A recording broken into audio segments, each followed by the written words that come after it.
En los últimos módulos hemos visto los equipos de protección contra la sobrecorriente causada por fallas eléctricas y por cortocircuito. Sin embargo, el daño del equipo también puede ser causado por condiciones de sobrevoltaje. El alto voltaje persistente también puede causar daño, o al menos deterioro de los equipos, tanto a los del usuario como a los de la compañía de electricidad.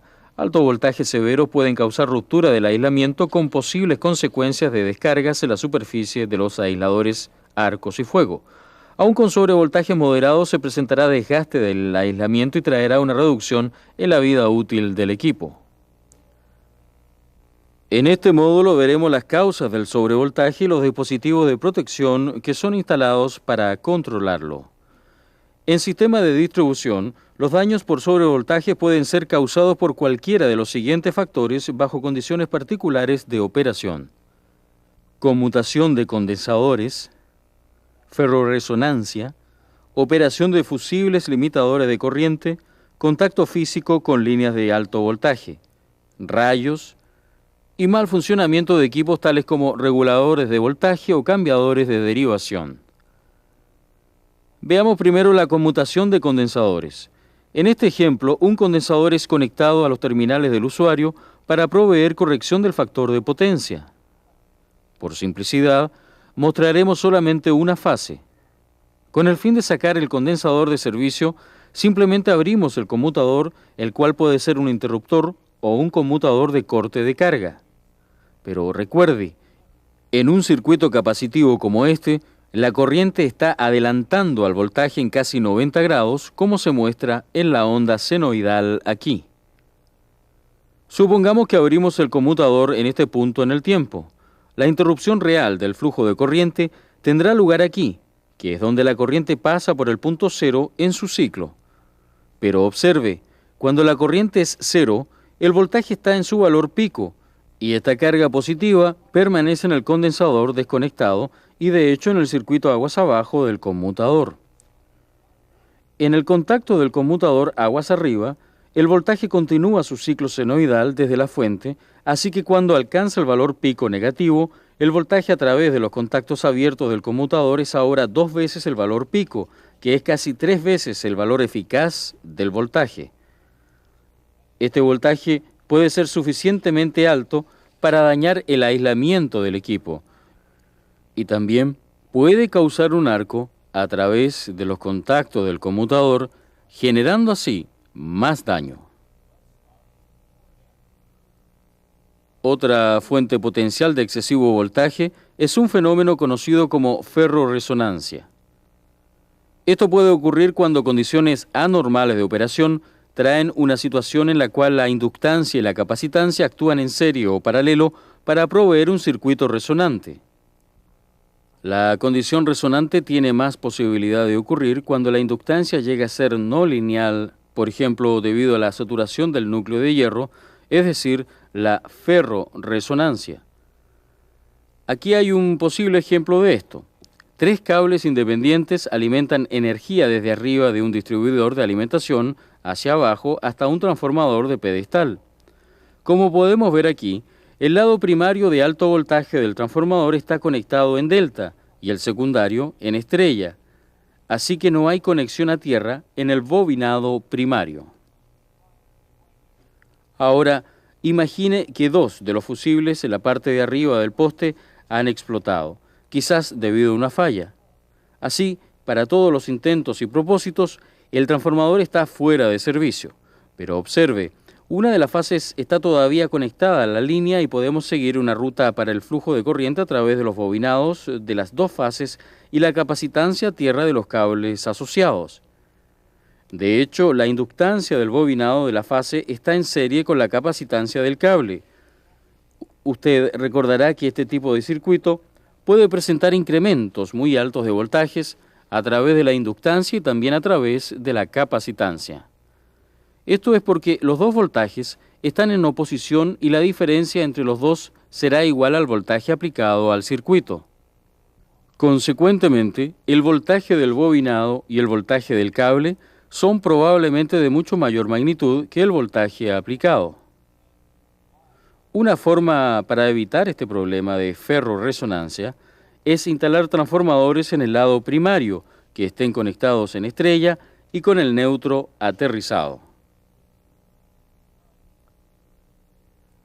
Sin embargo, puede haber otras condiciones anormales que pueden ocurrir en su sistema, las cuales producen ferrorresonancia. Así que debemos ser cuidadosos de este potencial por alto voltaje excesivo en el sistema y posible daño al equipo. Otra posible fuente de alto voltaje excesivo es el debido a la corriente de corte.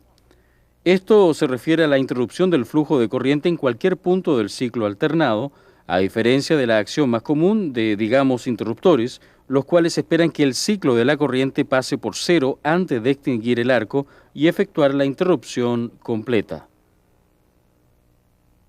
Un ejemplo de corriente de corte ocurre cuando opera un fusible limitador de corriente.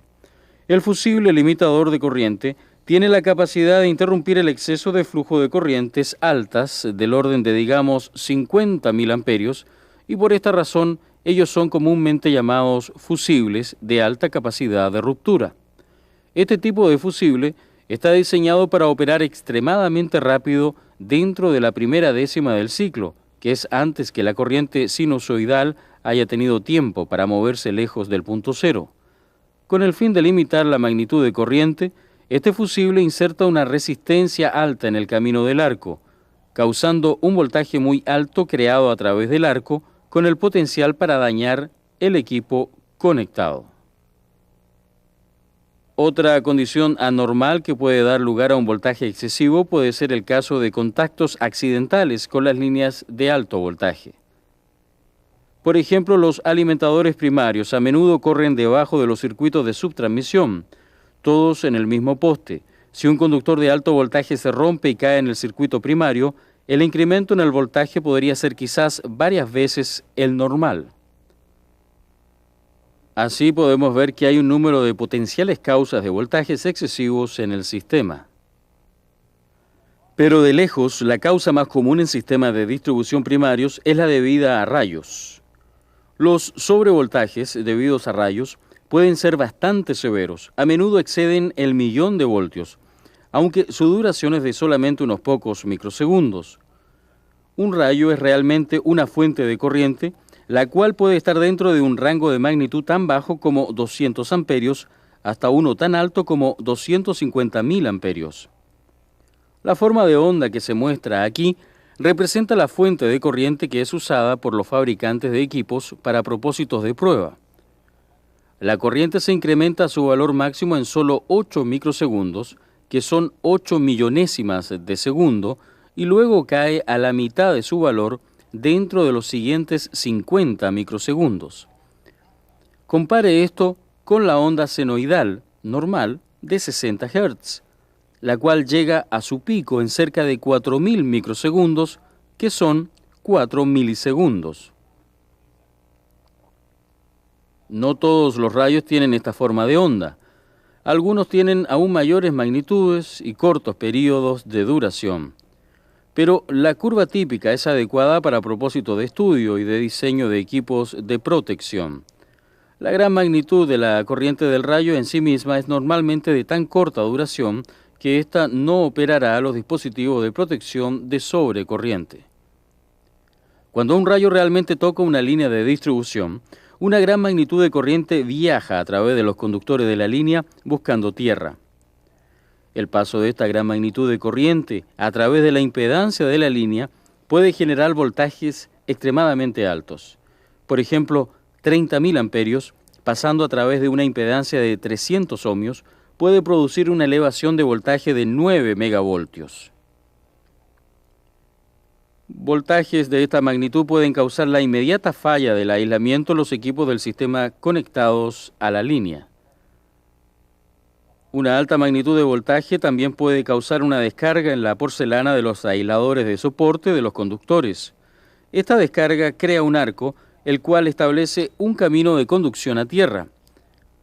Sin embargo, en este momento la corriente del rayo se habrá disipado, y esta es ahora una corriente de falla de 60 Hz, la cual está siendo conducida a tierra como resultado de la falla del aislador. En efecto, el sobrevoltaje del rayo ha establecido una falla fase a tierra en el sistema. Es ahora tarea del sistema de protección de sobrecorriente, es decir, relés, fusibles y reconectadores, interrumpir la corriente de falla de 60 Hz. Recuerde distinguir claramente la diferencia entre la muy corta duración de la corriente debida a un rayo y la corriente de falla de 60 Hz, la cual fluye después de la descarga en el aislador. Hasta ahora hemos examinado varias causas de sobrevoltaje en el sistema de distribución. Veremos ahora los dispositivos de protección contra sobrevoltaje, pero primero tomemos un descanso. Por favor, apague el video y revise este material en su libro de trabajo.